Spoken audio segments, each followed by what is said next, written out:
She is a research associate for the Wadhwani Chair in the US-India Policy Studies at the Center for Strategic and International Studies in Washington, D.C. I was lucky enough that I got some scholarship and I was able to come to the US and study here. And it's just been 1 year since I passed out of my master's, and it's been great, just the opportunities here, the fact that I could stay back, even though it hasn't been easy, at least for immigrants. She specializes in US-India economic ties and Indian federal economic reforms. Especially at CSIS, waking up every day and doing what you absolutely love is an honor, and it's a privilege. The fact that, whatever small way that you can. NewsX proudly presents the Vaku Diaspora Dialogue with Kriti Upadhyay. Hello and welcome to Vaku Vasudeva Kutumbakam, a brand new show on NewsX. Joining me on the broadcast is a very special guest, Kriti Upadhyay. She's a research associate, Wadhwani Chair at the Center for Strategic and International Studies. Her focal points being US-India Policy Study Center. In fact, US-India Policy Studies at the Center for Strategic and International Studies, that is CSIS, Washington, D.C. Welcome on the show, Kriti. How are things going on in the United States? First of all, in Washington, D.C., the pandemic obviously going ahead and showcasing its entire fury, and the inoculation process right now going on. Yes, absolutely. As you know, things haven't been the best lately in the DC with the violence and so on. Presently, we're under a curfew. At least till the inauguration, we'll be under a curfew. But hopefully, with us, we've been working from home. We've been trying to stay safe, not going out. Especially with the cases which are also rising at this time. So it's not the DC that we're used to, but we're just thankful that we're safe. Okay, all right, good to know. But Kriti, my purpose of interviewing you over here was the fact that you belonging to the Indian diaspora, you're working at the United States in Washington, D.C. and taking forward the economic reforms with regards to US and India. The US, Indo-US policy is something that you are very closely working on as well. How have things changed in the last decade? How are things likely to change in the next decade, especially for India being at the forefront of this entire paradigm shift that the world is witnessing vis-a-vis China, vis-a-vis the Indian Ocean developments that are taking place today? Well, I think if we're talking just about US-India relationship, then it has definitely come a long way, especially in the last decade or so. If you look at our defense and strategic relationship more particularly, then I think we've made some of the most significant strides in this period. Just 2 decades back, our defense trade was close to zero. Today, we're looking at defense trade over $20 billion, a very impressive defense trade pipeline, as well as the fact that we've concluded some really important defense agreements. The foundational agreements, I'm sure you've heard of ISA, LMOA, BECA, COMACASA. I mean, these agreements are so crucial in also enabling, further defense cooperation as well as more defense trade. So I think on the defense and strategic side, we've made some significant strides. And I think that irrespective of who comes to power, whether it's Republicans or Democrats, that trajectory will continue for some time now. If you look at the Indo-Pacific, India is now a crucial member of, of US's Indo-Pacific strategy.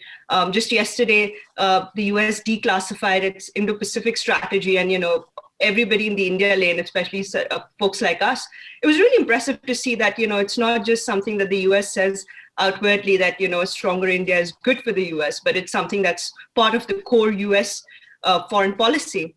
On the commercial side, US-India trade in general and US-India economic and business ties, things have been encouraging, but perhaps not as much as they could be. As you know, during the Trump administration, on both sides, there was a tendency to be driven by our respective trade deficit. So for the US, it was its trade deficit with India, and with India, its trade deficit with the world. So that led to a more zero-sum approach towards trade. We saw US taking off GSP preferences for India, India hitting back with counter tariffs and so on. So there have been some trade tensions. There are issues that we don't necessarily see eye to eye on US-India trade. But given all that, I still think that, we've made some significant strides. And with President-elect Biden coming to office, on the trade front, I do see some good news. I see that there's going to be more ability to cooperate rather than confront. Okay, all right. I think that's what the sentiment is back in India as well, with regards to the Biden administration that is going to take over in the next 1 week.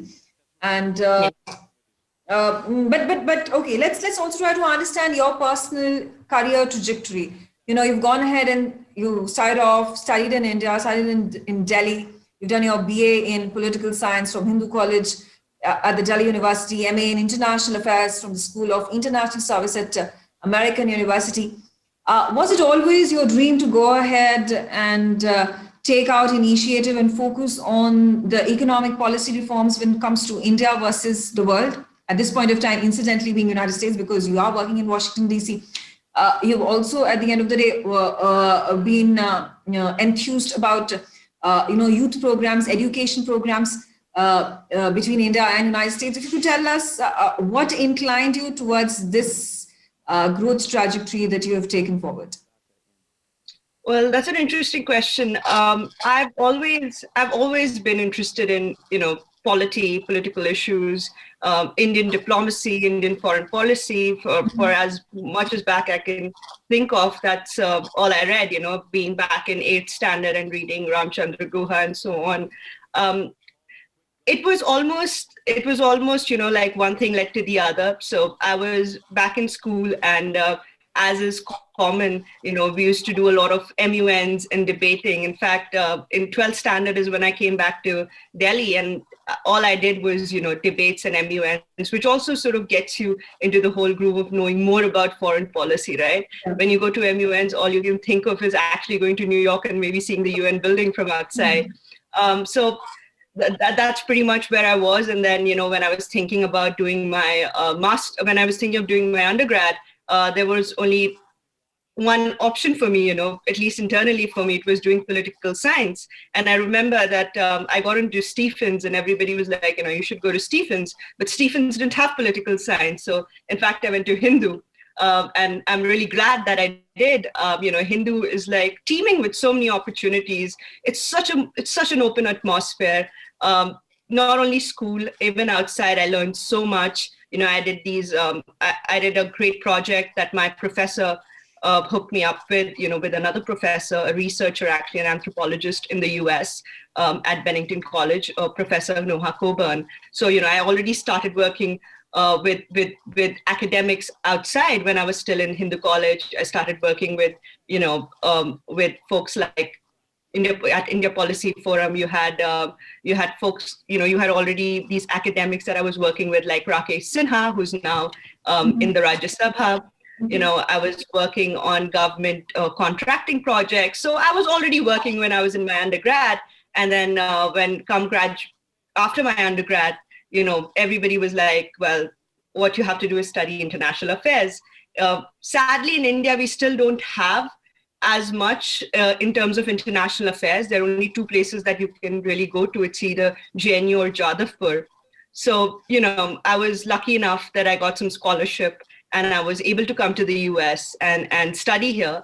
And it's just been 1 year since I passed out of my master's, and it's been great, just the opportunities here, the fact that I could stay back, even though it hasn't been easy, at least for immigrants lately, to, stay back here. A lot of my friends had to go back to India or wherever they came from. But I think I've been really lucky and blessed in that I've been given all these opportunities that I have, especially at CSIS, waking up every day and doing what you absolutely love is an honor, and it's a privilege. The fact that, whatever small way that you can, if you can, move the needle on policy in any way and make two of the most greatest nations in the world come together, even if I have a really small role to play in that, I think it's an intensely satisfying experience. All right.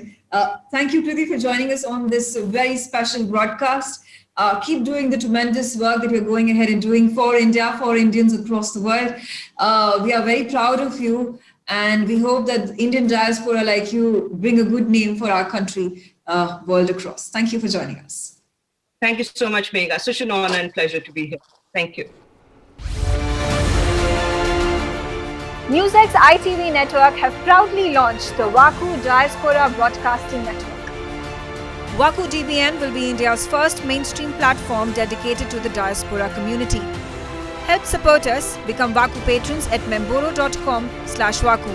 You will get the first access to our interviews, make recommendations, merchandise access, ask questions and get a shout out of thanks on our TV shows.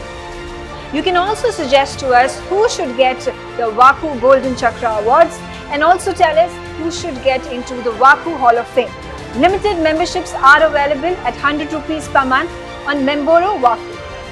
Sign up now, log on to memboro.com/WAKU.